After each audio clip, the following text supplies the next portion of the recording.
Réputé pour son franc-parler, Daniel Riolo ne s'est pas fait que des amis au cours des dernières années.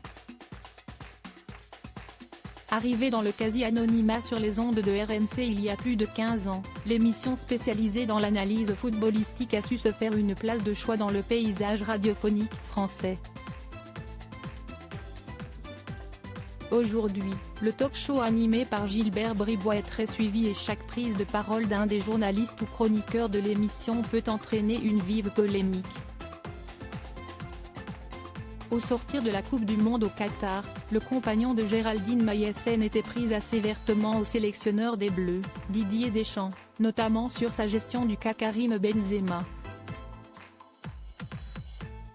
Si est-il l'histoire de Benzema dans cette Coupe du Monde, avec la conclusion qu'on l'a réellement pris pour un CN et que Deschamps nous a menti de A à Z, mais le mensonge, si est-il quelque chose qu'il manie parfaitement et ce depuis des années, fustigeait Daniel Riolo. Des paroles qui ne sont pas restées sans conséquence puisque le sélectionneur de l'équipe de France a décidé le 29 mars d'assigner en justice le journaliste de 52 ans en portant plainte pour diffamation. Si est-il par la voix de son avocate, Isabelle Weckstein que le mari de Claude Deschamps en a fait l'annonce.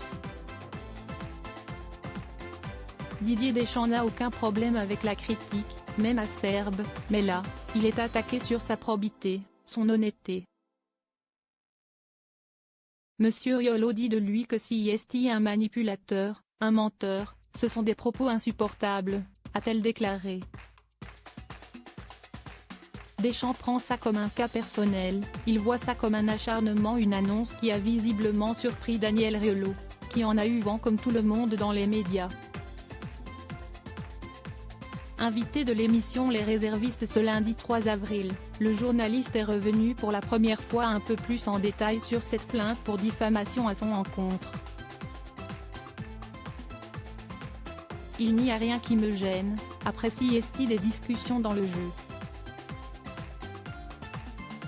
Deschamps prend ça comme un cas personnel, il voit ça comme un acharnement, a déclaré le grand fan de poker, avant de conclure en revenant sur l'affaire qui les oppose. Après, est-ce qu'on a le droit de s'interroger sur ce qui s'est passé autour du cas Benzema? On a le droit de se poser la question et de dire qu'il y a un truc pas net dans cette histoire.